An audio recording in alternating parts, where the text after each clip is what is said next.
Dead Pair Podcast is brought to you by Kolar Arms, America's competition shotgun, and is fueled by Fiocchi. Welcome to the Dead Pair Podcast, coming in hot with everything you want to hear about sporting clays. With your hosts, Jason Rambo. This is what I have to work with, everyone. And Sean Alley. Like I said, I was just thirsty. Oh, Often imitated, but never duplicated. It's the Dead Pair Podcast. It's showtime. What's up, everyone? What's happening, Jason?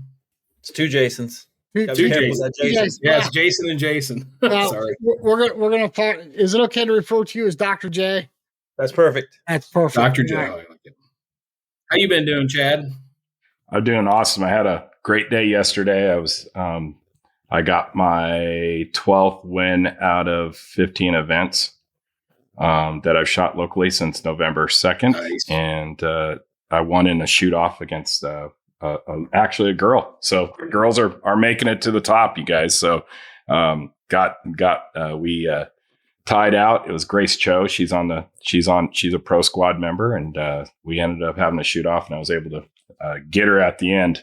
So it was pretty good. Awesome. Good deal.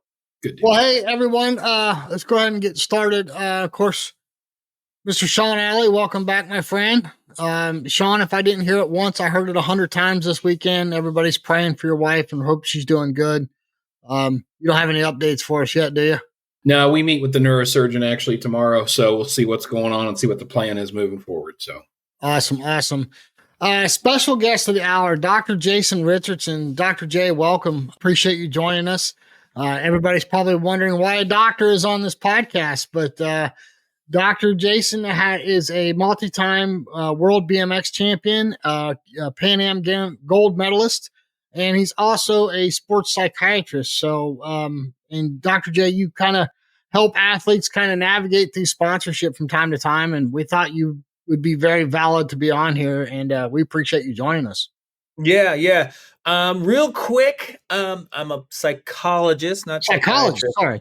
Yeah, psychologist. And I only won one world championship. So, anyways, so thanks for being here. I know we'll get in trouble for that in our world. Yeah. So I just want to be fair to the people. Yeah, I won one in 1994, Elite Cruiser, and I won a Pan Am Games gold in 2007, and a lot of near misses as far as world championship main events.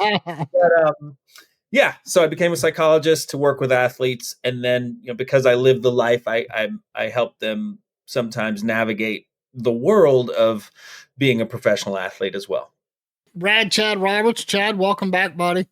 Appreciate you. Hey guys, I'm stoked to be here. So I hope all you guys are ready to talk about this is kind of like talking about lead right now, isn't it? Yeah.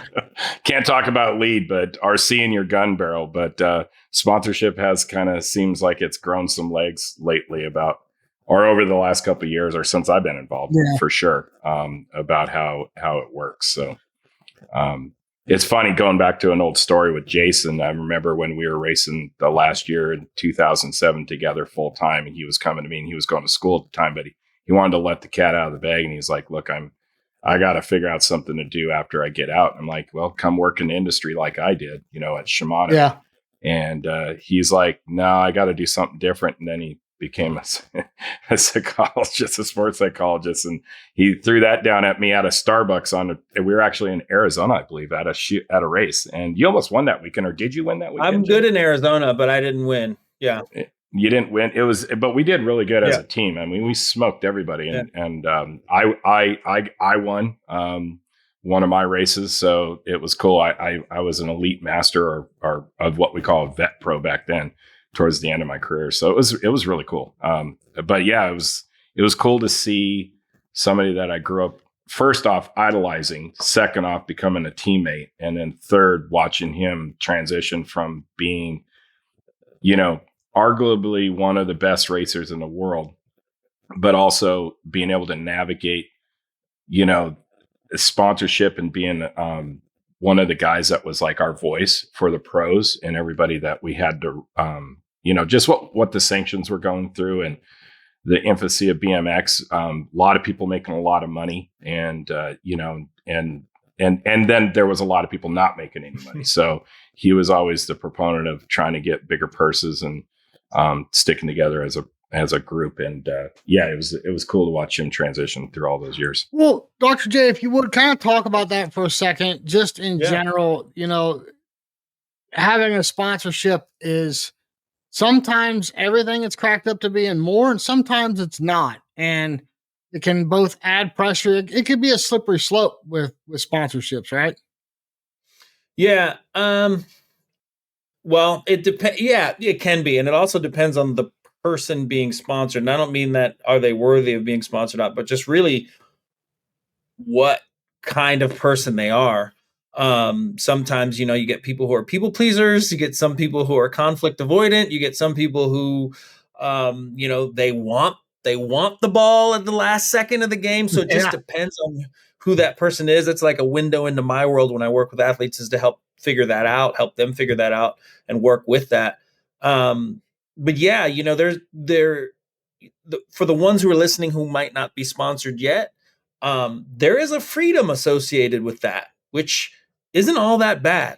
And then so as you start matriculating up this sponsorship world and start gaining attention and getting stuff, dare I say, even getting paid to, I don't want to say run the stuff, but use the stuff and have the stuff and endorse it. There is no free lunch, so to speak. There is a trade-off, and you're definitely, even if it's not a contract involved, I think there's an implicit understanding that, if someone's noticing you and giving you this product to use, that you're representing it in some kind of positive way, that's going to shine a light on it in some way. Yeah. Well, and so I guess to kind of get started, Chad, did you have anything you wanted to add to that real quick? Me? Yeah. Oh man, sponsorship. Well, we'll get into that, what I think about it and how it worked for me. Well, but I will say this. The reason, I guess everybody's wondering, like, why did I come up and tell you guys, let's get Jay on the horn and do this, is because the diversity he's had to go through to get to the top and be successful at what he does, and then take it back outside of what he was comfortable doing since he was a little kid and getting paid to do, riding his bike on weekends and stuff, and having a family and living in Southern California where it's not cheap, and being able to transition and go into the real world. But what's interesting about Jay is he still is a very big proponent about how he kind of plays in the world of cycling. He still is sponsored. I believe you still have Canyon as a sponsor. Transition. Still endorse Transition. Yeah, sorry. right. That's the best bike out there, by the way, the Transition. And actually it is, because I looked at the newest one and it's really cool. But he's riding for a company still. He's older. It's not like he's out there racing every weekend. He's you put your leg over a saddle on a BMX bike a couple times over the years. Still ride trails a little bit here and there, but he did, when he first came out with what he did. Jason's written 2 books, and I read them both. Obviously, all of us BMXers read them all, and just because we wanted to know what Jason's all about. And he talked about how at some point you're going to have to make a decision. Do you keep going doing what you are doing to keep the sponsorships that you have? Do you change that direction? And how do you reinvent yourself? And you're going to have to reinvent yourself because of the fact that most of us are just numbers, and we're dealing with multiple different people at the companies. Like myself, when I have actually given Jason a contract, through Shimano. I picked Jason because of his a way of articulating to Japan what we're looking for in a race group. And plus, Jason did take it on the chin a couple times because he was willing to test and race at the highest level with product that probably wasn't designed at that point to be used at that We were level. figuring things out. We were figuring. We were figuring, and we literally were figuring it out on some of the biggest, baddest tracks in the United States. And I'm like, you just got to do it, man. He's like, man, I don't know. I mean, what if you break a crank off or something and you crash, your careers, could be over. And so we did a lot of that. So I think more so just the complexity of what goes into sponsorship. I think Jason has the most well-rounded bit from actually being an athlete and all of a sudden being on the backside helping athletes transition into life or whatever, or just keep going. Right. So, well, let's start with this is like how and when to ask for support. Like if they don't come to you, when is the right time? I mean, some people think, there's a lot of people think you shouldn't ask until you have a championship or you've won a lot under your belt. And then there's other people that think, maybe you're more marketable in the beginning based on, I don't know, anything from your social media presence or whatever. But I think it's what's your take on that first and foremost, Jay? It's interesting. So there's a performance piece. And then clearly there's we'll just call it exposure piece, which can be brought upon by performance, but also you could be, not a competition athlete and just get the social media, the exposure and create a lot of value that way. But I think if you're going to ask for something, you better have some kind of numbers to point to, whether that's performance and or exposure. Hopefully you have both. But when I mean numbers to point to, I mean numbers to point to, right? Right. So now granted, so for instance, I'll put it in bicycle terms. I can it behooves me to possibly approach a bike shop if I'm doing well regionally within my state or that region.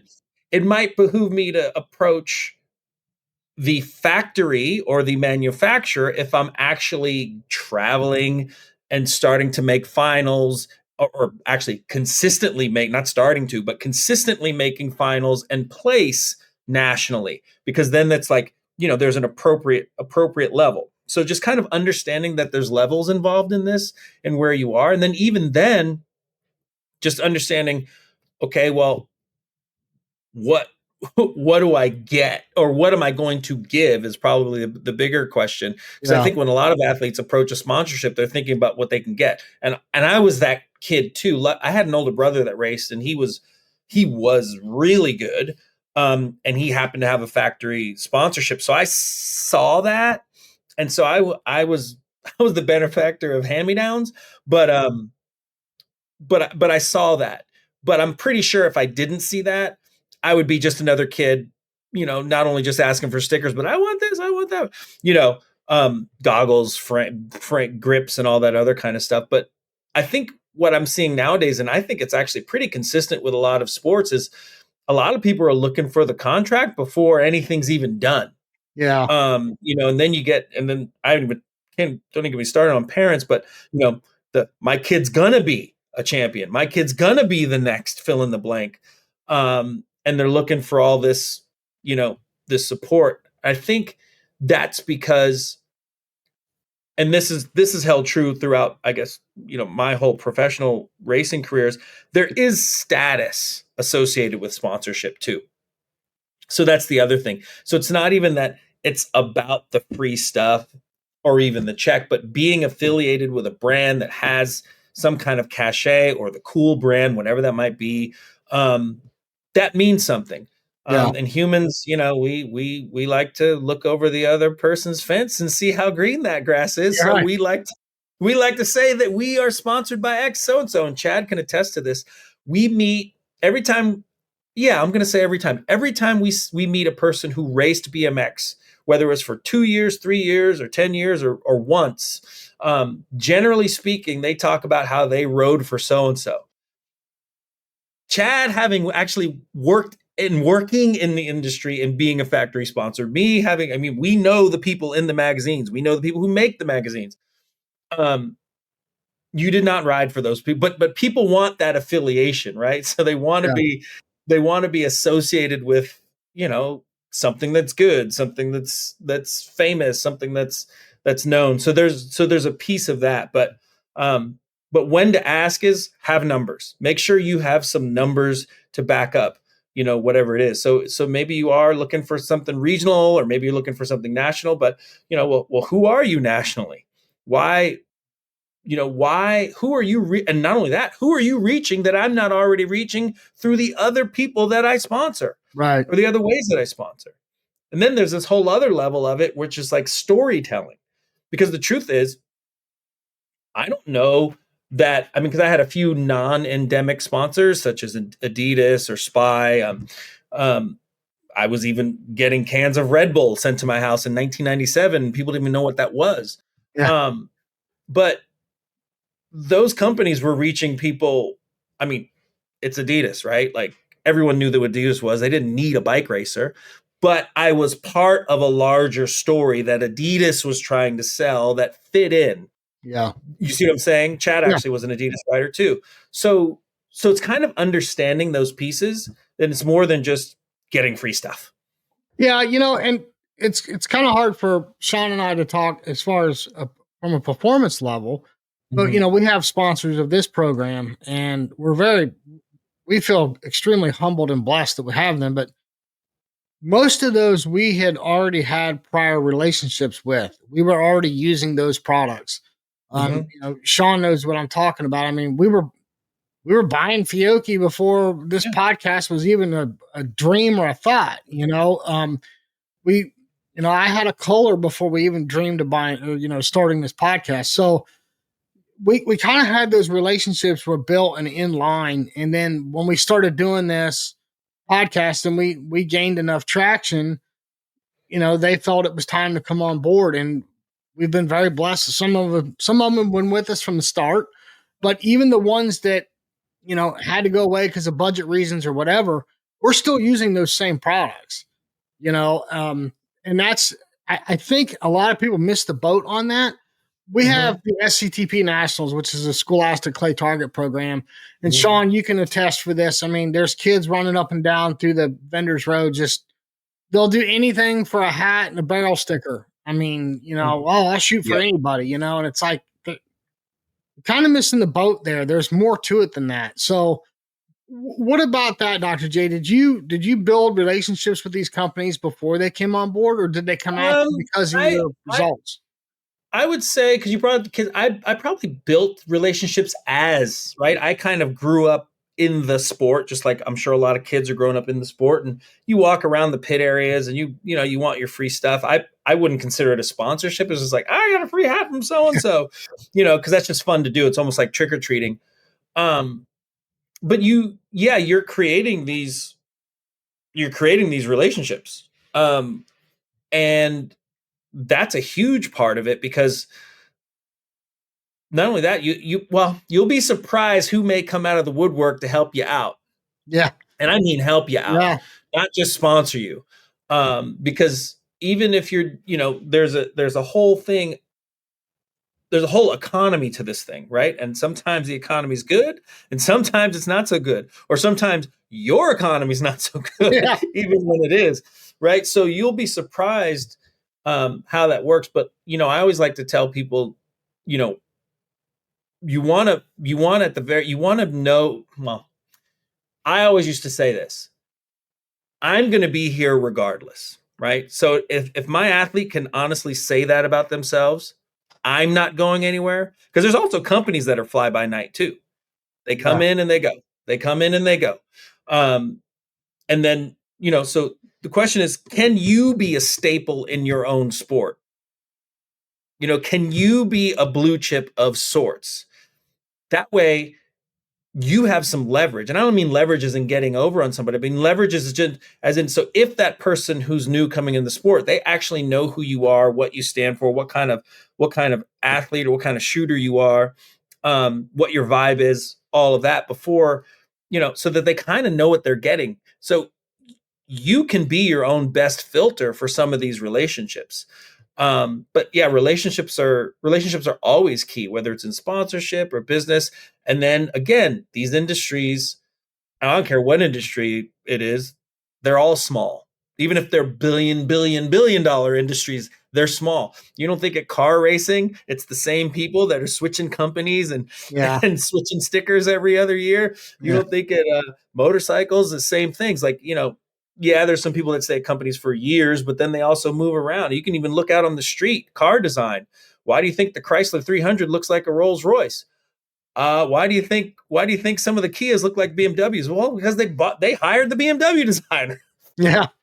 who designed the rolls. So these industries are small. So if you have relationships that are good, just based on, hey, we had some burgers after the event, or hey, we went and got a beer together, just shot the stuff around, what life's like and their traffic patterns in their town and how your car broke down the other day or whatever. A lot of that stuff seems benign, but the truth is those relationships matter. And then people get to know you as a person. I had one of the best competitors. He's a Hall of Fame guy. His name's Randy Stumphauser. We call him Stumpy. But he said something, and it was so true, but it was something to the effect of, like sponsors, people ultimately don't really pay you for, it might seem like they pay you for what you do, but it's really they paying you for who you are. Right. So Michael Jordan won a lot of games, but was that all he really did? Like, Michael Jordan represented so much more than just, I'm going to go win these championships. Yes, he did that, but you also knew what he was about. You Right. knew his ethic. There was like a aura around him that was Michael Jordan, right? Just touching him was like, okay, that's worth a lot of money. I touched his shoulder. Let me get some of that. Yeah. Right. So, but that comes from relationships, right? That comes from all those touches. And so if you talk to, and I'm sure you have in your sport, I'm sure there's people you talk to, it's like, okay, yeah, he's got that eye of the tiger, or she's got that way about her that's just, you can just see it in them, whatever it is. But there are those relationships there, and then that makes people extend themselves for you, especially if it's a healthy relationship. Right. Well, Dr. J, let me ask you a question here, because we get a lot of input from our listeners. Some of them are shooters, some of them are parents of like youth shooters. So we get a lot of questions based on, well, Johnny's doing really well or Susie's doing really well. How do we get them in touch with some of these companies? And I think there's really kind of a really big different way you approach sponsorships when you're an adult like, me, Chad, Jason, and we're going to maybe seek a sponsorship because of our accomplishments, maybe not, versus, a parent advocating for a youth. I mean, do you get much into the youth side of things? And do you have any advice for parents that are maybe looking to try to help their kids out with a leg up? Yeah. So I work with kids. I generally like to, kind of like that 14 years old and up is my preference. But I've been teammates with kids who are factory sponsored. And it's an interesting one, because essentially, if they are that good, you're essentially talking about child stars. It's kind of like that. They're just that good. And, why wouldn't you want Johnny or Susie who, shoots like an adult representing your product? Like, oh my gosh. That said, those are the anomalies, right? Those are kind of those are the diamonds in the rough. My kids are freakishly athletic, but I also know that unless they really want it, and unless it's their choice, that no matter what I say to somebody, and I'm connected, like it's their responsibility to like, whatever sport they're into, do their thing. But even then, I wouldn't dare go say they're the next, pick your famous sports person. So with kids, I'm probably a little bit different in that I still want kids to be kids. I still want it to be whatever it is, to be fun. Of course, if they're in competition, the natural things of hard work and learning how to take your hits and learning how to be a good winner and loser, all that stuff comes up naturally. But I do know if it ain't fun, generally speaking, a kid's not going to want to do it for too long. Because I've also seen a bunch of kids in my sport get burnt out at 15 or 16 when they get their driver's license. And they're over it. And the parents are overbearing and they feel like they're doing it for their parents. And the parents get mad when they don't do this. And the parent, like their whole existence is about how I do at this race or this tournament, because then dad or mom will be happy if I do well. And that's just a crappy way to grow up. Meanwhile, it seems like, again, why do you want your child to be sponsored? I remember my dad telling me, because I wanted to be sponsored, but I wanted the affiliation. I wanted to be part of a team. I wanted, candidly, I want to be part of the cool kids because that's what it looked like. And I wanted to be them. But my dad was like, you don't need that. I mean, he was really tight-lipped about any money he made or how much he made or how much he didn't make. But he was like, if you want to race and I see that you're working at it, like practicing, riding your rollers and, diligent about it, we'll go race. So I couldn't comprehend it then, but oh my gosh, I was so grateful for that, because then it happened a little bit more organically and naturally. And I had ownership as a kid of my sport. And so I guess my advice to parents would be to let the kids have ownership of their sport, and and then your job is to help guide them through them being an 8-year-old or 10-year-old or 13-year-old or 16-year-old that goes through 8, 10, 13, and 16-year-old stuff as they're going through the sport. Now, if sponsorship comes up, of course, you want to make sure your kid's protected. You want to make sure the kid's not being exploited or just, used in some funny kind of weird way. But that would be like the same as if you were your kid wanted to go have a spend the night or go on a weekend trip to so-and-so. You're going to go check those people out. I would hope. Yeah. You're going to check who are you traveling with? Do they have a license? Do these people drink too much? Are they, what do they clean? What's their kitchen sink look like? Are they a mess? Are they kind of people are you going out with? And so it's the same thing with sponsorship. So with the parents, it's, allow that sport to be theirs, allow the kids to have fun, and then, teach them appropriate lessons as they're coming up through it. But if it's about the parent, red flag. If it's about do this and make me happy, I mean, obviously parents are happy when their kids do well, but they need to see that you want the kid to see that you're happy, you're proud of them because of their effort, not necessarily just because they won. Right. So getting into a little bit of the psych stuff, apologies in advance, but yeah, making sure it's the kid's sport is theirs. And then with the sponsorship, it's like, yeah, be the parent is what I'm saying. Yeah. Not necessarily the agent. And I know it can, but we see the Tiger Woods stories. We see the Serena Williams stories. Again, anomaly. Right. And honestly, like, I can't say that their childhood was that great. Truth be told, like millions of dollars in the bank is awesome. It's awesome. However, what if Serena or Tiger just became, good golfer, good tennis player who had normal jobs at the age of 25? Would that be so bad? I mean, really? Yeah. Yeah. Would that be so bad? Not at all. Yeah. Chad, why don't you, because you and I have talked a lot about this, and I know you have a lot of experience, based on other sports, just like I do. There's different tiers, there's different levels of sponsorship. And sometimes, being sponsored doesn't mean that you're on the pro team or you have a full ride sponsorship. Talk about that for a second, Chad. Yeah, I mean, and you'll get different opinions from actually other sponsored athletes too, right? So when I got into this sport, I came from being full factory, making some money, racing. I worked at, working at Shimano.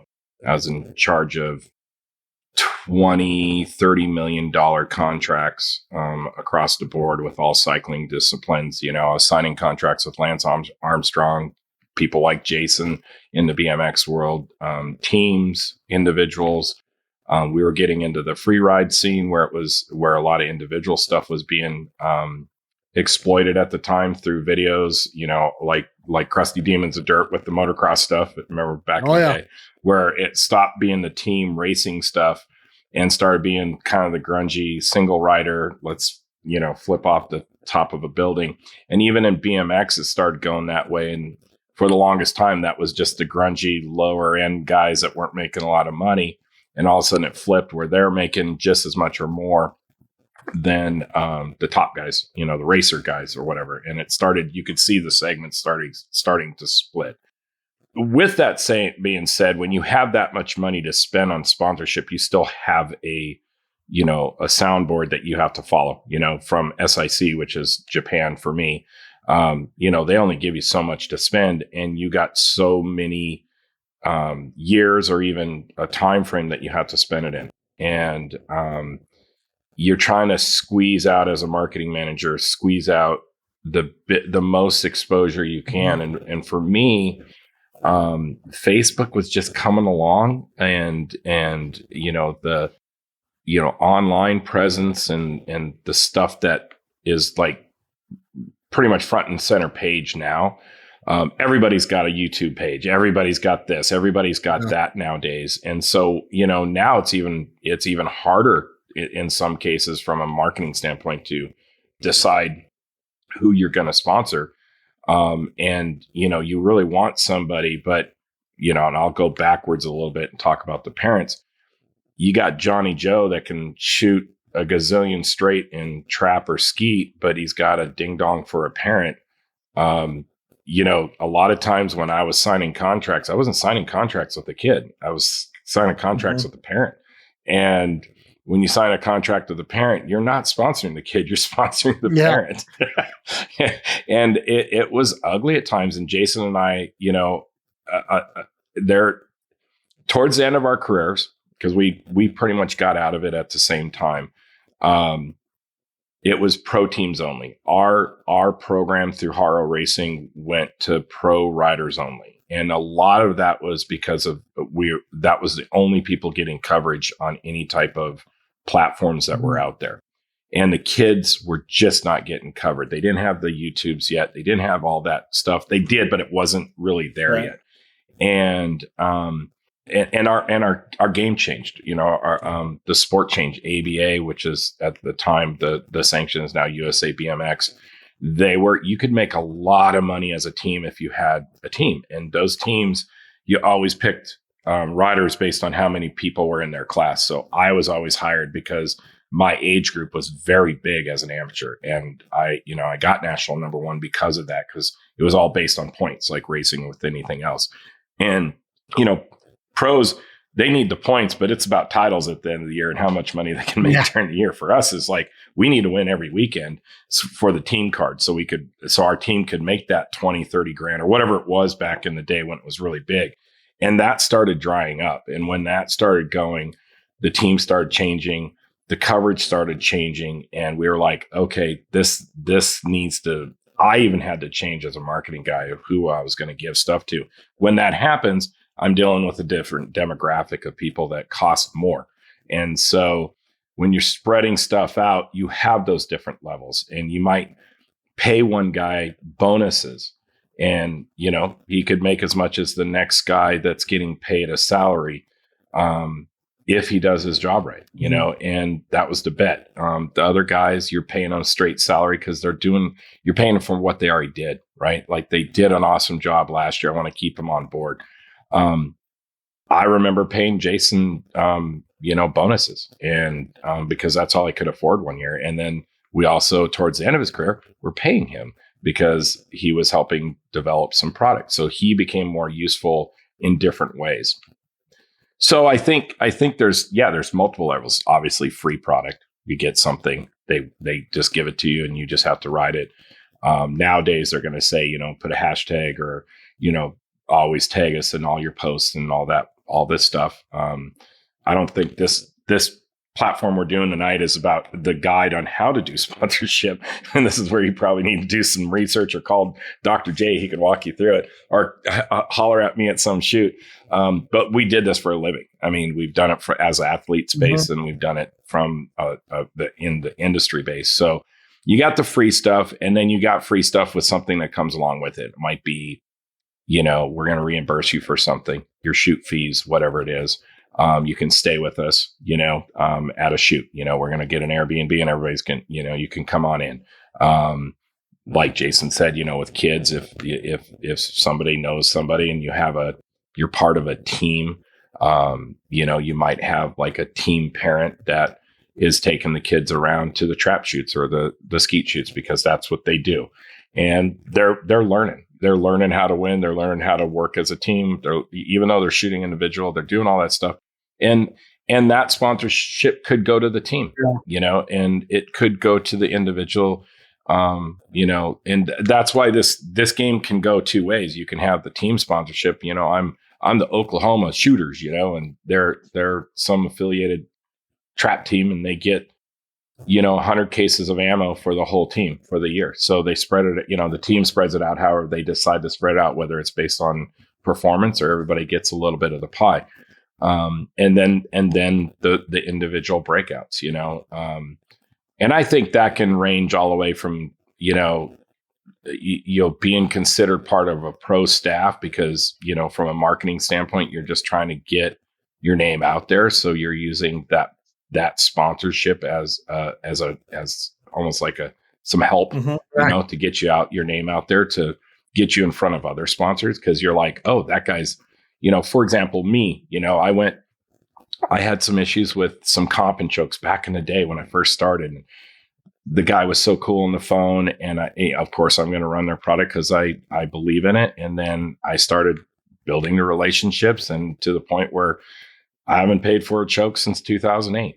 So, and they're one of my bigger sponsors. So, but they helped me catapult myself to other sponsors because the other sponsors like, oh, they took a chance on him, and that's a good company. I like what they're doing with Chad. Let's talk to him, see what he's doing. And, and of course, then, there's level. That's where the levels lie, all the way up to getting paid millions of billions of dollars that we make is for riding, cycling, bicycles or shooting a gun, which actually doesn't happen. But I might as well say that we make millions and billions. Well, so, the other thing too, that I think a lot of people don't understand is a sponsorship is actually supposed to hinge in favor of the sponsor, not the sponsored. A prime example of this, Sean and I just released a podcast last Thursday with Rhino Chokes talking about the new Alien series chokes that they came out with. And I ran into the guys at Rhino over the weekend. They were set up there at the Florida State Championship. And, Scott Dixon and his daughter Jillian told me that, the podcast came out on Thursday, all day Thursday and Friday, their phones blew up with sales, and they were so thankful. And I'm like, no, that's what it's supposed to do, right? A return on your investment. You invested in us, and we're supposed to bring you sales. And I think a lot of people kind of have some animosity towards Sean and I because we're not the top tier, top echelon shooters. But look what we just did for that company. There's not a lot of shooters that say, oh, well, I put his name on the back of my vest, and I'm going to create those kind of sales and those kind of phone calls. That doesn't happen.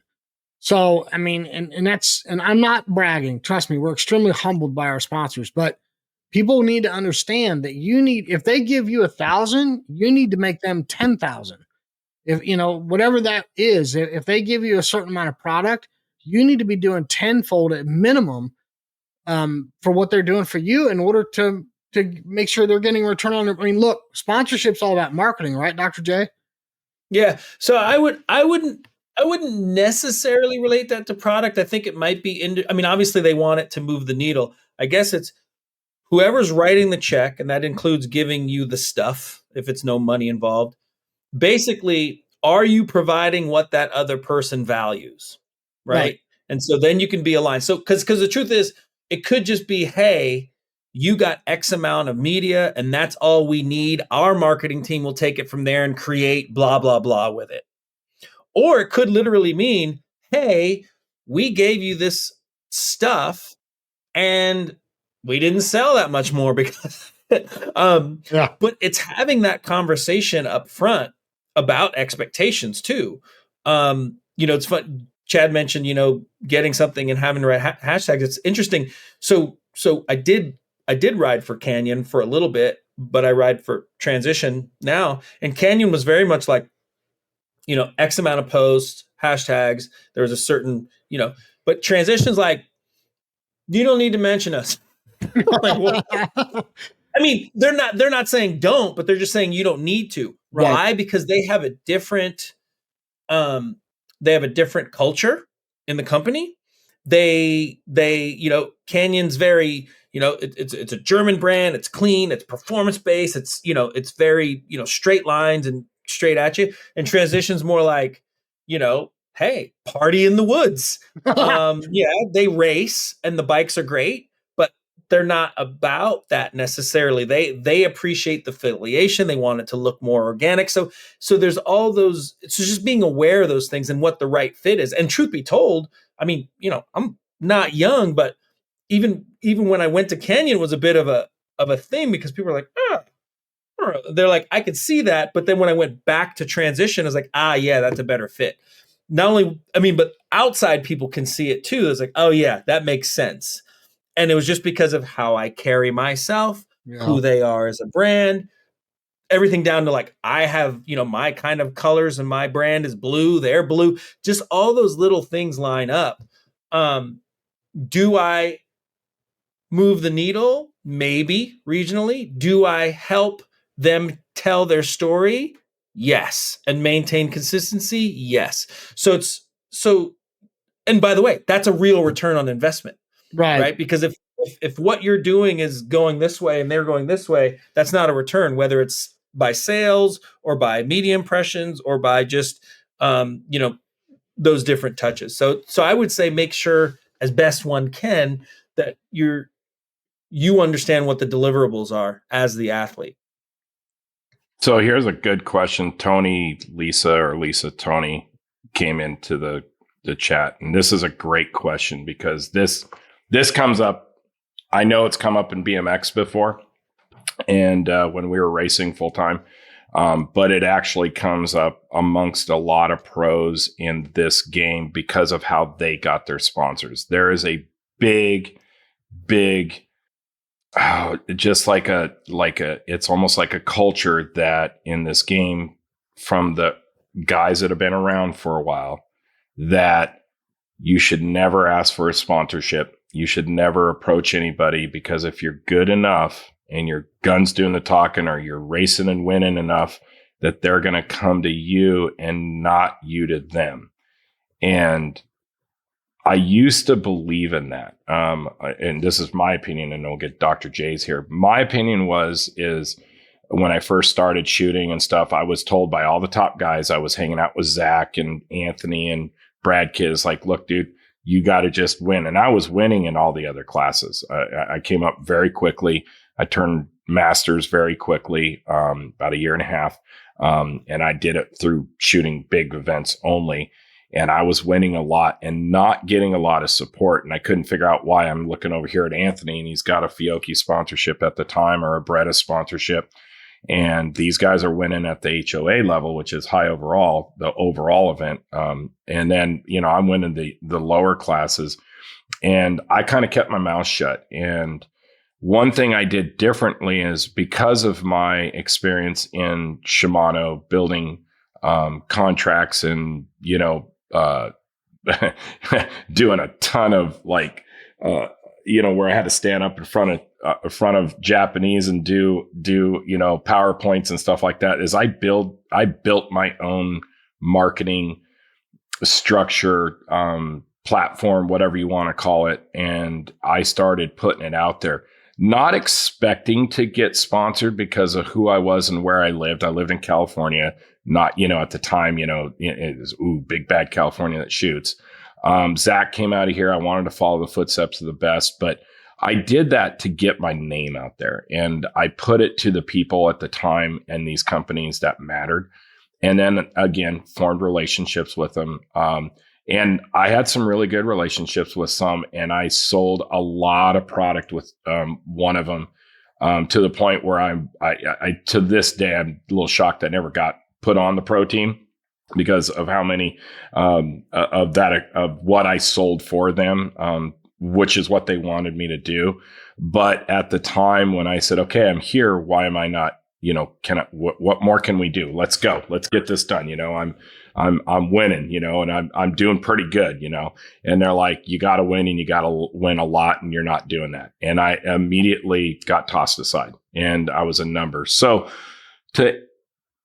do you think, Dr. J, with your experience, what we've gone through, who you're dealing with now, do you think that still holds true, that you should just not say anything and they'll come to you if they want you to sponsor?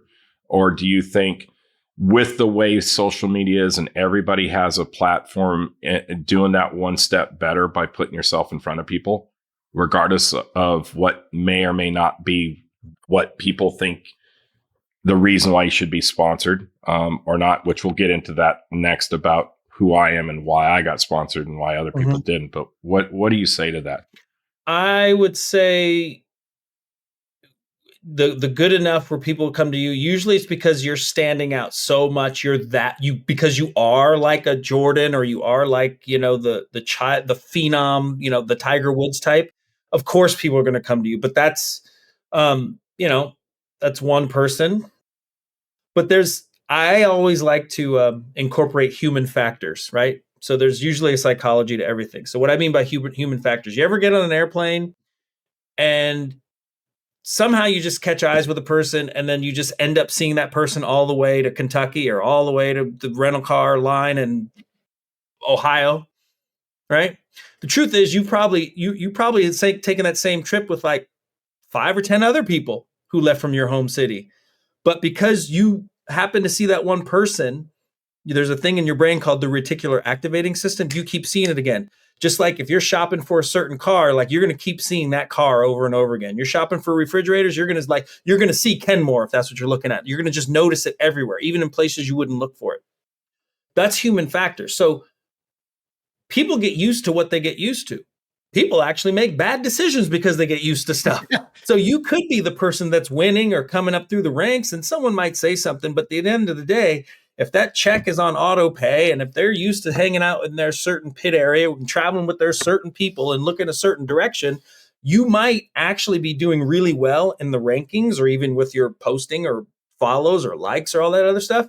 And the people who are writing the checks might not be paying attention, or might not see it because they're conditioned to look a certain direction at a certain way. So to the extent that you can get the attention or forge or make a relationship, then guess what? Now you're that person they see from the time you got in 32E all the way to the rental car counter back to the airport on Monday morning after the event. And good point of that is one of my good friends who raced, he lost his sponsor. He was sponsored by the GT Bikes at the time, which was like the best, most lucrative sponsor. He was winning, but he wasn't as social, let's just say, as I might have been. And you would think, and he was going for the title, everything. He lost his sponsorship purely because of money reasons, but he was the guy winning and he lost his sponsorship. So, and then it took him a while to gain traction and find another sponsor. Actually, it really slowed his career. It was Greg Romero, right? And he had more trouble, and he had trouble finding a sponsor, even though he was winning and people should go up to him and do that. But I do think it was because at the time he was relatively isolated. He was he just didn't take the time to make some of the extra relationships because he was so focused on the racing. And that's not a blaming thing. It's just human factors. It's just what it was. Meanwhile, you had a guy who, another horror rider, his teammate towards the end, Derek, who, had the relationships, had the website when websites were starting to be a thing. And bam, he wasn't even a top pro, but he was getting paid like a top pro. He was creating coverage, but he was also putting himself in front of the sponsors in a way that was positive, that looked factory, that all that other stuff. And he ended up backing it up for sure. But I remember at that time, so that's a good example, Chad, to kind of speak to that that question that Tony Lisi is asking, if you're good enough, shouldn't they or should you not come to them? We have a saying in psychology. It's don't should on yourself. I like it. I love it. I like it. Just because you can doesn't mean you should. And the thing is, if they should have, then why didn't they? Right? Because there's a lot of stuff that we should do that we don't do as humans ourselves. So it doesn't hurt to shake a few hands and high five some people and just kind of understand the industry that you're in a little bit, just a little bit. I'm not saying be someone that you're not, but I am saying, it's worth it to put yourself in front of people. And I had a 15-year pro career, but I can count on one hand how many calls I got for sponsorship. Yeah, I think Mitch would make a good comment here just a minute ago. So it sounds like getting sponsored is a combination of skill, influence following, and one's ability to network with other shooters and companies. Do you guys agree with that? That sounds very reasonable, Mitch. Yeah, I think it's very reasonable. I mean, it's one thing to be the phenom, right? You can be the top of the game and you're the person that's winning all the time. And that's easy because anybody can pick that person out. Right. But there's other factors that come to play, I think, for most sponsors. They probably look at, are you connecting with the company? Are you using their product religiously? Are you talking to other people about it? Are you helping them? Are you doing stuff on social media? There's just so many other avenues that might make sense or be a value to a company that I think that a lot of people tend to only focus on the performance side, the athletic side of winning and taking home championships and things like that. Yes, that's a big part of it, but I think there's just as many people on the other end of the spectrum that are just good ambassadors to the sport. And maybe they're just good social people, good people that go out there and, are well known. Chad's a good example of that. I mean, in our sport, he's very well known. He's definitely a go-getter. He represents his brands really well. You see him all over social media. And there's plenty of other high-end shooters in our sport. You see them, you talk to them, but I don't think they do near as good of a job as what Chad does. He's one of the better ones I've seen out there. Well, there's guys out there that, and this is just the algorithm that I was using because I was working, I used my skills at my job to help me kind of go ahead of maybe other people or getting that sponsorship, was the fact that I knew I wasn't going to be the best. Not right. I'm still striving to that day to be the best. Right. And I know, Jason, when you were racing and I were racing, we were always, I remember when we both did well at one race, and I won and you won. And we were just like, hell yeah.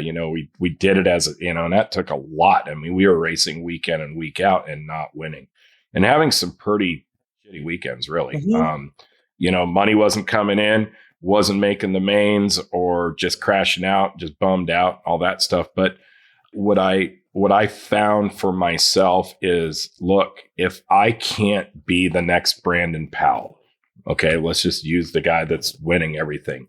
If I can't be the next Brandon Powell, then I want to be able to get in there. And how can I be one of the guys? And one of the guys means to me is I need to get out there and be active. And, there's times where I've taken breaks from social media and I get a lot of, texts from sponsors like, everything okay?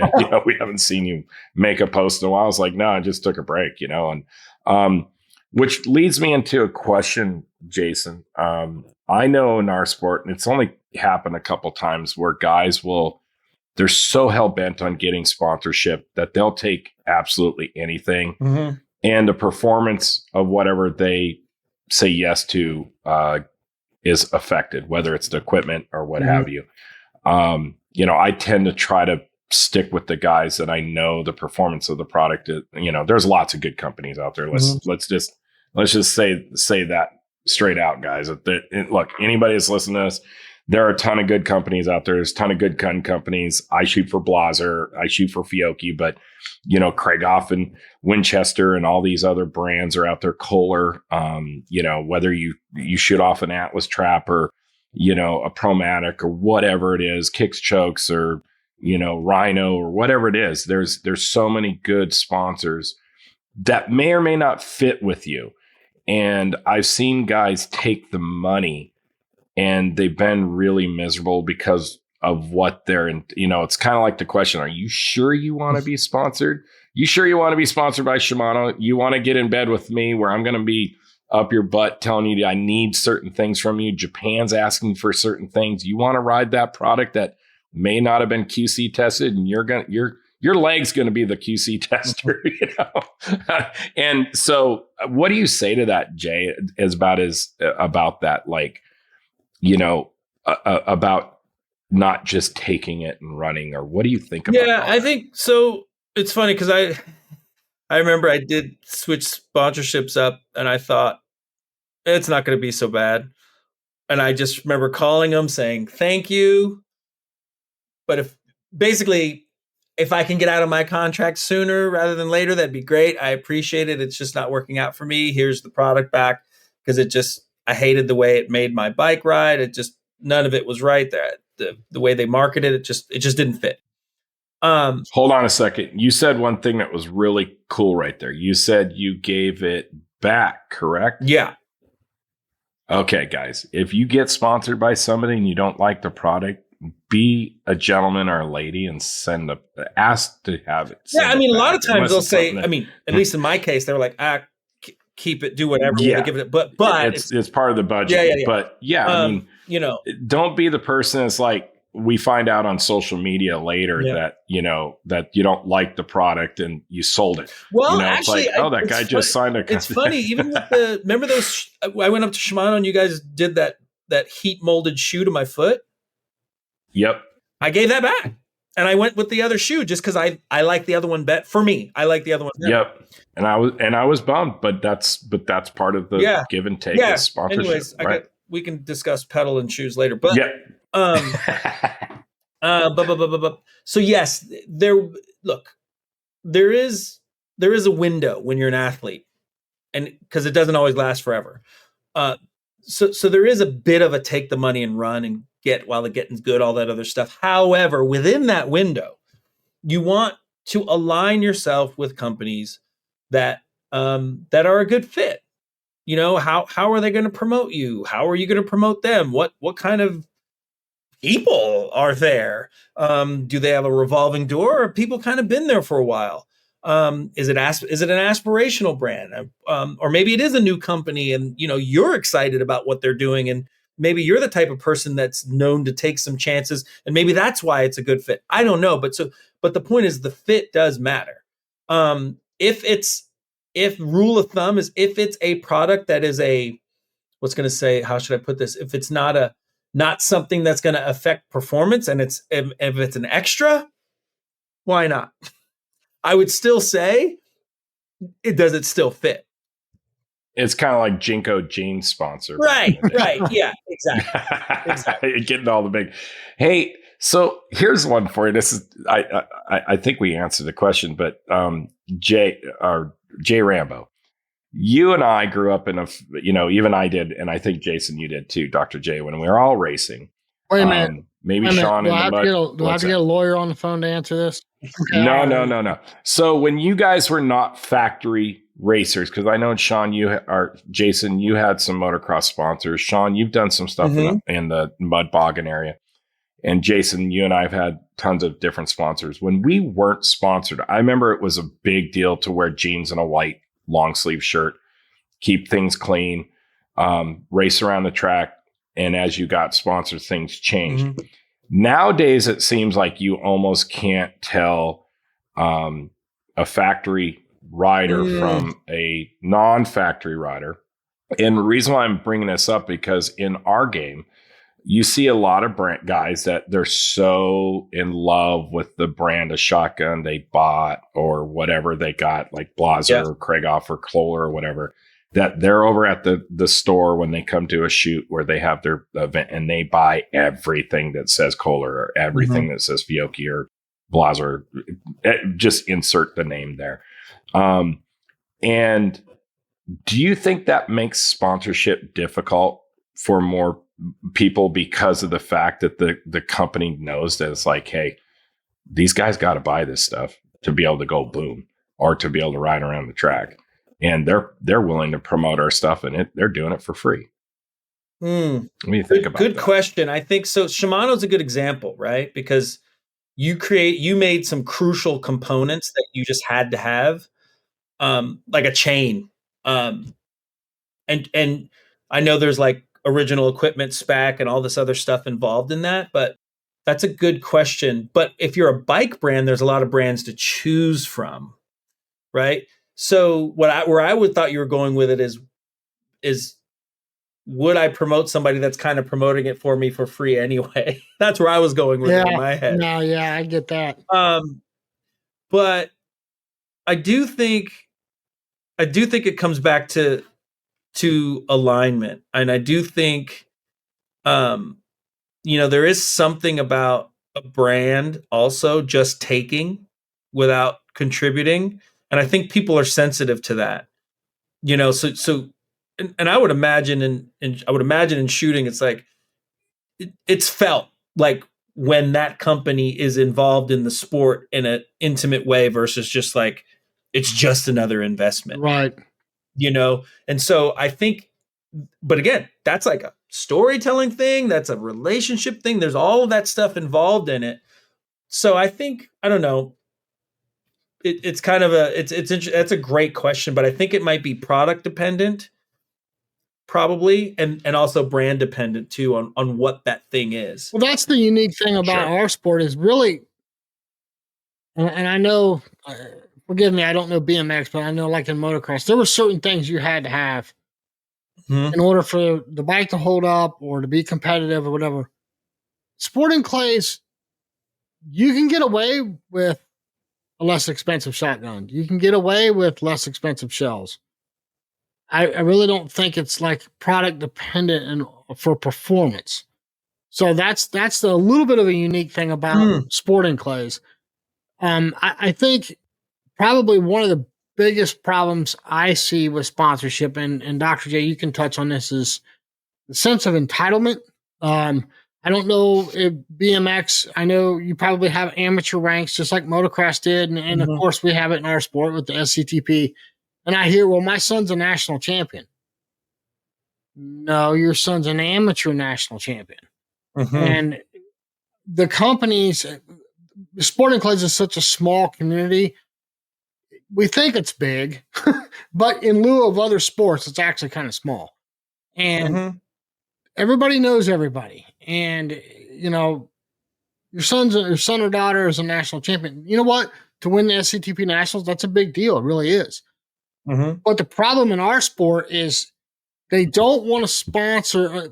I shouldn't say they and generalize everybody, but there's a lot of companies that don't want to sponsor a kid because a lot of times we see them go away after college. Mom and dad cut the purse strings. Mom and dad aren't paying for shoots and shells and all that stuff. And they kind of go away because they can't afford it. But then we see them come back in their 30s and their 40s.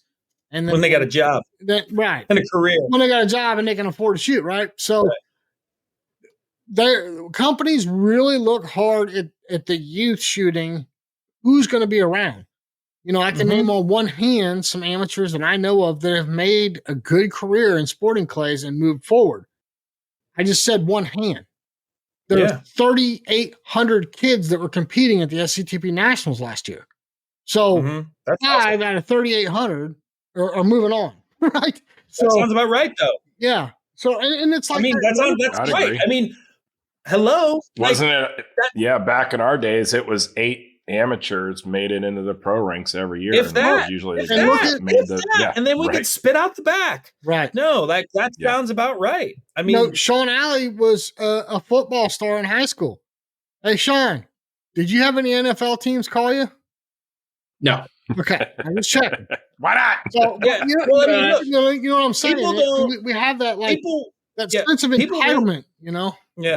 Well, it's I don't know. Part of it's entitlement, and I think it's also just kind of the times we're in, because you literally can have everything you want at the press of a button, whether you pay for it or not. So there's that. But the other piece is, I think people really underestimate. So if you watch Supercross, this is a great example. You watch, and the guy getting lapped in the main event, and you'll just hear some person, in the stands, he sucks. It's like, you have no idea how good that lapped rider is in the main No event, idea. how good they are. You have, like, you have zero idea. Zero clue. Even with professional sports, pick your team that just had the crappiest record. Oh, they suck. They're this, blah, blah. You got one job to do. Blah, blah, blah. You have no idea how good that bench warmer is on the crappiest professional team is. I mean, I'll tell you how good a professional is. They are so good that a 50-year-old can go to the track and probably be, aside from the existing professionals who train there, the fastest person at the track right now. At least the first turn. Maybe not around the first turn. But my point is, and I'm not saying that to pat myself on the back, that's just the level of elite athletics or elite anything. Yeah. So people underestimate that. And by the way, God bless you if you're national champion or state champion or school champion. Like, hopefully everyone gets to feel what it's like to truly win something. Yeah. Seriously.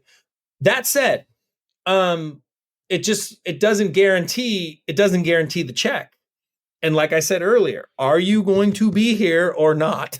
And that's the truth. So Mitch just brought up another question, which is actually pretty cool because this kind of goes in with what you just said, Jay.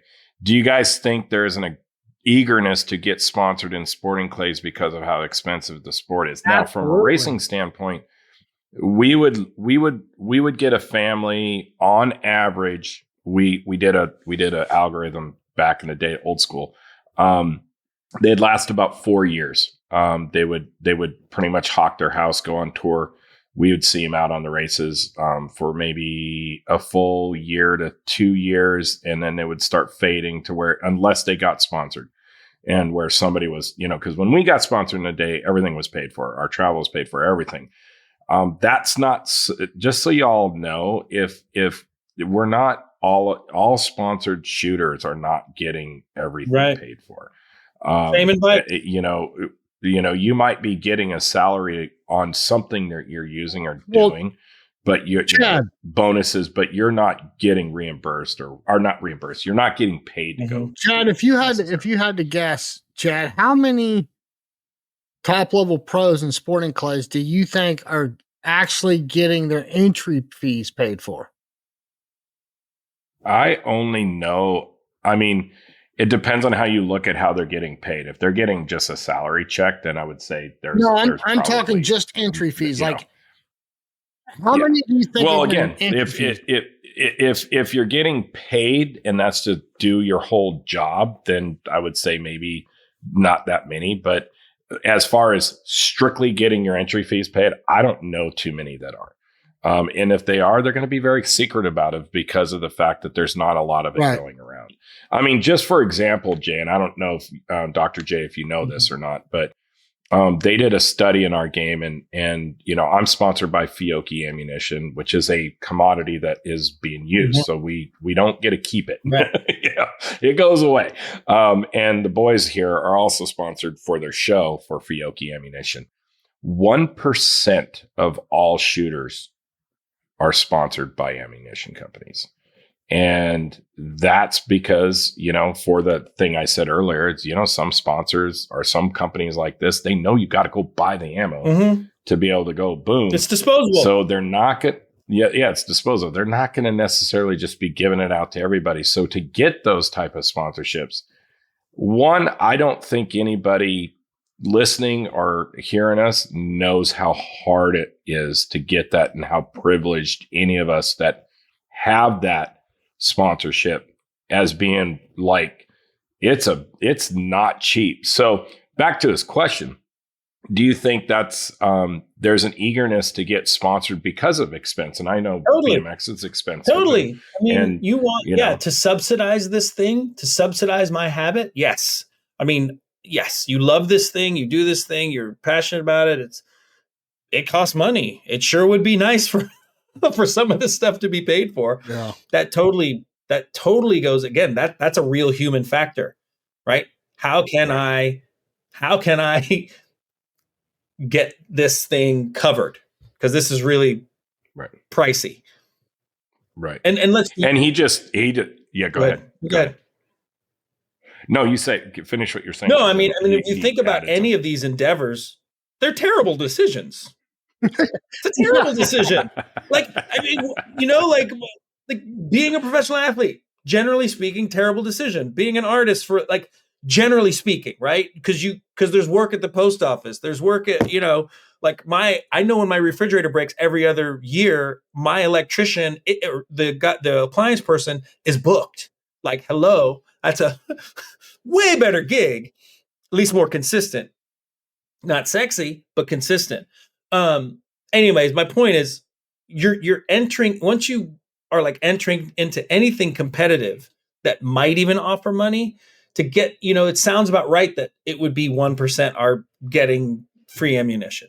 It sounds about right that only, out of those 3,800 kids, that very small percentage of people are making it through to like, that is how it's supposed to be. So if you're going to sign up for this thing and go for it, recognize that, on the other side of the rainbow, it could be a pot of gold, but it also could be, all right, that you found out you didn't make it. Would you say that's about what another reason why we wanted you here too, and I really pushed for you, is because the USA BMX and their statistics are the same, very close to being the same as the statistics for the clay shooting community. The amount of people that race, the amount of turnover, the expense, just XYZ. There's a lot to it that just continues to be parallels. And, Mitch asks, he goes, it costs him about $85 to shoot 100 targets as a brand new shooter. It's going to take me years to even shoot enough shells to even be able to hit championship level targets. My answer to that is how bad you want it. With all what we just talked about, being not the smartest plan to go out and be a professional, because my wife has always said that to me, is like, why couldn't you pick golf or something that made a hell of a lot more money, right? Yeah, and it's not cheap, right? I would say, do some of the guys, I think the reason why they're so on top still to this day that were the best, 10, 15 years ago, the Anthony Matarices and stuff like that, is because of the expense. They were coming up into the game when they had the clays were cheaper. Everything was cheaper. They could burn, thousands of targets a week and be a quarter of what we're paying now to shoot. And so they got years and years above all of us, and I've even said it about myself. Only reason why I've been able to catch up or be even relevant in the game at my level is because I live in Southern California where I can shoot all year round. So I'm catching up that way. Yeah. But I think in racing's the same way. I mean, it's my dog's going nuts today. Sorry. So anyways, I think it just comes back to how bad you want it. And, you got to make the sacrifice. And I think that's a great lead in, Jason Rambo, is, are you prepared to sacrifice for whatever that is that you want to get to? Yeah. No, that's, you're exactly right. I mean, you and I have talked about it numerous times, Chad, I mean, it is a big sacrifice. I mean, the only thing that's keeping guys like Sean and I from being, the only thing that keeps any of us from being at the top level is time and money, I mean, and you can't lean on a sponsor to get you there. You just can't. You have to get there. A lot of times you have to get there in order to get the sponsor. So, guys, we are running a little long. I want to jump to Sean, and I had a few more questions for Dr. J before we let you guys go. Sean, you want to go ahead? Yeah. So we all know there are certain people in the industry, whatever sport that there is, they'll go chase whatever shiny pennies in front of them, right? So you've got people that have reputations for jumping ship, going from brand to brand, sponsor to sponsor. I mean, I have to think that most of the sponsors are going to start getting their names. I mean, can you talk a little bit about why you don't want to do that? Why it's a little bit better to be a loyal user, or once you have a sponsor that's taking care of you, even if it's maybe not the sponsor that you want. I think it's so important that if you get any kind of level of sponsorship, to prove your loyalty, show your gratitude towards what they're doing, and not be the person that just goes over where the grass is greener every 5 minutes. Yeah, that's a tough one because sometimes the sponsor goes with the relationship, not the brand. So I know certain people in the industry where it looked like the riders were going from brand to brand, but they weren't. They were going with the guy who was writing the check, who might have went from brand to brand. Does that make sense? So there's that. Okay. But I hear what you're saying. If you're just like, oh well, this is the cool ammo now, or this is the cool gun now, or whatever, rifle now, and then like you want to just go to that because that's the next cool thing, that can no pun, shoot you in the foot. That can work against you, because what'll happen is you just burn through people, and there's only so many people, and then you're kind of forced to look for the next best thing or next new thing because you're relying on someone else's ignorance to support you.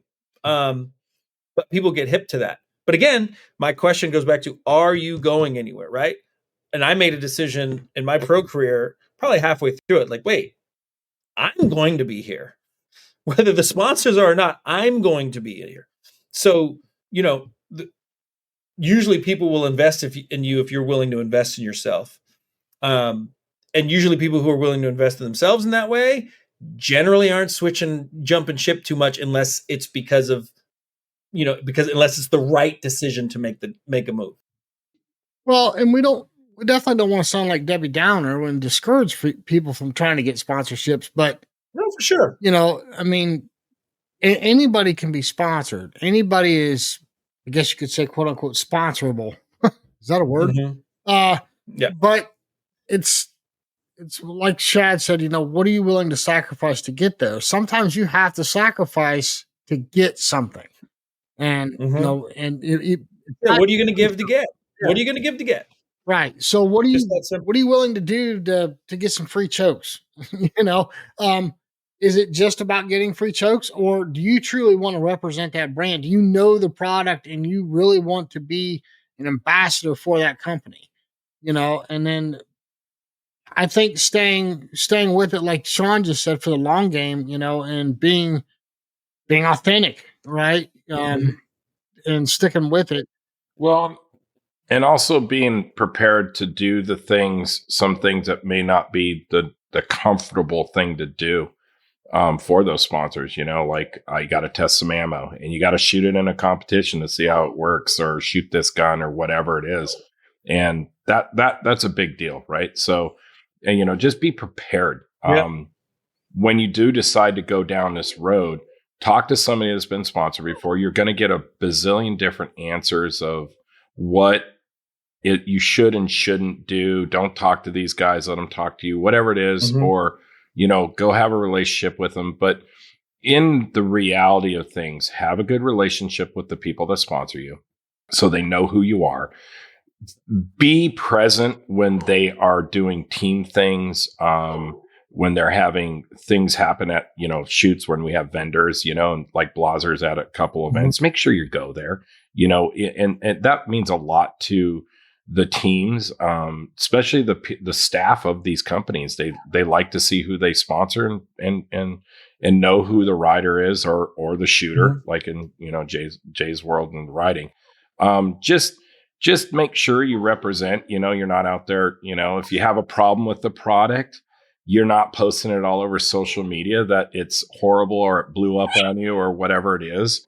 You have to kind of, keep it at wraps, talk to the right people, get the things fixed, however they need to be fixed, and because nothing's perfect, right? I mean, I've had bikes break while I was racing in half, and Jason's hiding me, I was like, don't let anybody see the bike being broken in half. It's like, dude, I just jumped a 40-foot set of doubles and I didn't make it, and it happens. So, shells aren't going off or whatever. It's not that they suck or the company you would never shoot that shell. It happens. It's a machine building parts and things that, it is what it is. Mm-hmm. But if you have a good relationship with the companies, they'll work with you for so many things, and they'll help you when you need it the most. And that's a real important thing to me anyway, is like being there for them as much as they're being there for you. Yeah. Well, and that's one of the things that it's kind of easy for Sean and I, because we had previous relationships with these companies. But one of the things you need to do, and Dr. J, I want to hear your comments on this, is you need to spend some time, when you're at these shoots, if you do get a sponsor, you need to spend some time at the booth, like Chad was just saying. For us meaning Sean and I, it's easy because we've already built relationships with these people. So we want to go hang out with them anyway, but they want to see you there. They want, and Sean and I with the podcast, people are always wanting to come up and say hi. And we love that. We're both people. You're people. But we love that. We love seeing the people, but the sponsors want to see you do that at their booth. And so, especially like nationals where they're all there, we try to spend, today, let's go over and we're going to spend half a day with Fiocchi and half a day with Atlas. And then tomorrow we're going to go spend half a day with Kolar and we try to divide our time amongst them. The sponsors, they love that. They want to see you there, but they want to see you interacting with other people that are coming in there. And they want all their sponsored people to do that, right? Yeah. I actually learned this more now more than ever. And maybe I'm just fortunate that my personality was such that it allowed for it, but positive touch points. So even now, like I know I'm not for everybody. I could be a bit much. I could be a bit talky. Like I get it as a psychologist. But if someone calls and they're inquiring about coaching with me or working with me, I'm going to do my best to help them get what they think they want or need, knowing that it might not be me. But guess what? If I can help that person, point them closer to wherever they need to go, or maybe we work together, that's a positive touch point, and it comes back around. Same thing when you're at an event, positive touch point. I mean, one of the number one pros, and he was dominant, Jackal, John Purse, he wasn't so positive touch point with the other athletes, but with the crowd and his sponsor. I mean, he was there helping them put out the tents. He was there helping them clean up the tents. True story. I mean, he even helped me work on my bike once, and we raced each other. He crashed me just as soon as helped me work on my bike, but as far as but that goes a long way to watch, the number one pro world champion, and he's there, cleaning up the tents and picking up trash around the pit area. And, he always kept a pen in his pocket in case a kid came up. Like, that was cool. And that goes a long way to where, maybe he loses that sponsor, or maybe he has a bad season and gets hurt. But I'm pretty sure he can make a phone call here and there and probably cobble something together, which he did, when the economy takes a tank, or when the company he ride for got sold and they want to part it out, or whatever it might be, to where you can find something else. So if you can create as much positive touch points, and I'm not being someone you're not, but just creating positive touch points in the way that's authentic to you. Yeah. So maybe you're not a trash picker upper or someone who wants to, put a tent out, but maybe you're really good with explaining the product. Maybe you're really good at giving feedback about the product. Maybe you're really good at helping the Johnny or Susie 10 or 11-year-old with some pointers, or how to be less nervous, or whatever it is. Whatever positive touch points you can have, take advantage of it. Absolutely. Well, Sean, you're being awful quiet over there. Well, I was just waiting my turn, trying not to talk over everybody. Yeah, we've gone kind of long on this whole episode, and I think we could keep talking it into the ground. But that's my fault. I apologize. No, not at all. No, it's usually my fault. Yeah, we usually just point fingers at Chad. That's basically what just point down to. But look, guys, the reason why we wanted to do this and we talked about it so much is because Jason and I are constantly talking about it every day, and it is always an issue with us. And we see it all the time. So it was good to have Dr. J, because you have a perspective from an athlete and outside the industry now, and from different ways, because you help athletes too. And I just want people to understand that it's an awesome thing to be sponsored, but it's hard, So just be prepared for what you ask for. That's what I always say. Sean, what were you about to get into? Well, what I was going to say was, basically, again, Jason and I aren't sponsored for our shooting ability. Okay. It's we can flap our gums and we can be kind of a social presence for our sponsors. They see the value in that. Mm-hmm. So for everybody else that's listening to this, maybe you have a son or daughter that's kind of coming up through the ranks and they're impressive. They're doing well. The thing of it is, have hope that one day somebody will see the value in them and they may offer them some help. It might only be a discount on buying ammo. It may only be, a partial something or other, or a part or a piece or whatever, not a whole gun. But be appreciative of that, because a lot of people don't get it. Again, our sport is very small and we get asked all the time, how can I get in touch with these people? How can I work on getting a sponsorship for my son or my daughter or myself or whatever?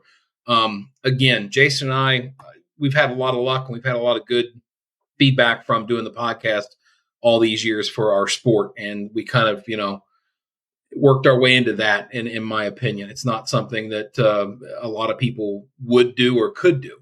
But as far as being a good shooter, there's a lot of them out there. And I think both Chad and Dr. Jason explained, it's not just being good at something or being the best at something that warrants you to have a relationship and have a sponsor that's going to take care of you. There's a lot more to it. There's, your attitude, your presence on social media. What's your general, demeanor? I mean, are you a nice, easygoing person, or are you somebody that, crawls away in a corner and can't stand to be around people? Because again, these are all things that sponsors are going to take into consideration before they ever make a deal with you or make an agreement to help you out. So, do a lot of thinking. I know the biggest thing we get hit with is parents and the youth shooters. And again, God bless them. Everybody needs some help. It's an expensive sport. I hear it from parents all the time, but just realize it's not unlike, a lot of other sports. You have to be at the very top tier to be recognized for your achievements, or you have to have some kind of a unique ability or unique persona that makes people want to kind of follow you, either like on social media or even out and about in the field. So don't get discouraged if it doesn't come immediately. Just kind of keep working at it, build those relationships, and make sure that people that you are wanting to sponsor you know who you are and that you use their products and respect them for what they offer. Hear, hear. Well, Dr. Jason, we have a lot of things we want to get into on the psychology side. So hopefully we can get with you and schedule a podcast in the near future. I know that is absolutely, without a shadow of a doubt, and Chad can attest to this, it is absolutely the biggest topic in sporting clays is the mental game. So love to pick your brain, no pun intended. We'd love to have you back on for a podcast, and let's try and get that on the book soon. I know people anytime hear it. Rad, Chad, buddy, thank you so much. Appreciate you putting this together and helping us with this. And there's going to be a lot of questions coming in, Chad. If it's something you can answer, we'll get you back on, and maybe we'll get Dr. Jason back on. But we appreciate both of you being with us, and we look forward to the next upcoming episode with both of you. Absolutely. Well, I just say good luck to everybody out there that's in Shooterland that, is looking at sponsorship, because I know it's a question that comes up all the time. I get it all the time, and I'm here out on the West Coast. It's like, how did you get Fiocchi? How did you get this? Because I do have a lot of sponsors. I look like a NASCAR vest, and I try to put a lot of stuff out there on social media, and I don't win all the time. I win locally. I'm pretty good regionally. I've had some good success in the past, but I haven't been in terms of longevity. I haven't been doing it that long. So, I came on quick and I got a lot of help quick, and I did it in a different way. And I'm not saying it's the right way or the wrong way to do it. I think there's multiple ways to get sponsored and to do this game. Matter of fact, there's 4 people on here that I know for a fact that got sponsored differently for the things that they do. Right. it's not easy, guys. I mean, you guys just think we're just getting, champagne poured all over us, and there's ammo going out our butt, and I get a free barrel every week on my gun. Dude, I'm taking care of my stuff just as much as the guy that purchased his K80 or his Blazer down the street. And yes, I've gotten help with shells, but I have to, it's part of my budget, so I have to watch how much I shoot. It's real easy to shoot more than I need to, but look, I will tell you this. Jason knows me very well. I've been doing this for a long time, but I came from a different sport that I probably should have turned pro at a lot younger age, but I was too chicken to do it. So I stayed amateur, and it worked out for me to do that. But I got a lot of grief for it because I didn't turn pro when it was at its heyday, because I was scared to race those guys. I turned later. And I left that sport wanting to be competitive at something else. And I think a lot of shooterland people want to do that too. They're competitive. They don't want to golf anymore. They want to do something this is a great game to do it. You can do it at at all different ages, really. We've had people on here that are in their 80s and 90s that shoot. So, I think the sponsorship stuff is cool. I love being sponsored. It is part of my ego or my aura or whatever, but I also realize I'm a number. Jason's always helped me with that one, that we have to reinvent ourselves. And I work in an industry where I've had to fire people and hire people. And one day I won't be, we're sitting here, and I have no problem saying one day I won't be on Fiocchi, and one day I won't be shooting for Blazer. I hope I can roll with them all the way until I stop firing a shotgun. But it is what it is. I'll still be here. As many times as I wanted to quit, I want to be in it just as bad. So just keep pushing. And if you want it bad enough, you can have it. I came into this game not knowing anything about shooting. So, and look where I'm at. So, and look where you guys are at. And look at Jay's on a shooting podcast and not a bicycle podcast, right? Or psychologist podcast. You're not in front of Shimano talking to people or whatever. There's only one thing missing here, Chad.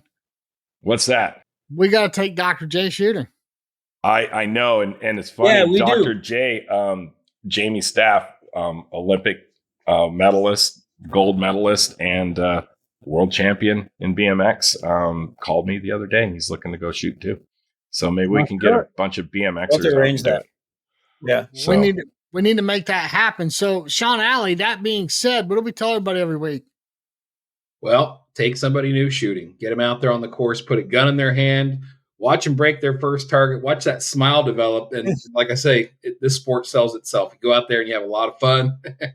And yeah, definitely. Chad's doing it all right there. That's like NASCAR. Got to switch out my hat to the next. That's right. Switch your hats back and forth. So right. Well, this has been awesome, guys. Thank you so much. Thanks for having me. Sean Alley, until next week, my friend. Can't wait to see you all back here on the Dead Pair podcast.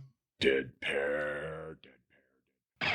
We'll see you next time on the Dead Pair Podcast. The Dead Pair Podcast is brought to you by Kolar Arms, the mark of performance, and is fueled by Fiocchi USA. The Dead Pair theme song was written, arranged, and produced by Toby Tomplay. Special thanks to the following sponsors: Atlas Traps, Ranger Performance Eyewear, Rhino Chokes, Long Range LLC, Taconic Distillery, Score Chaser, and Clay Range Design Works.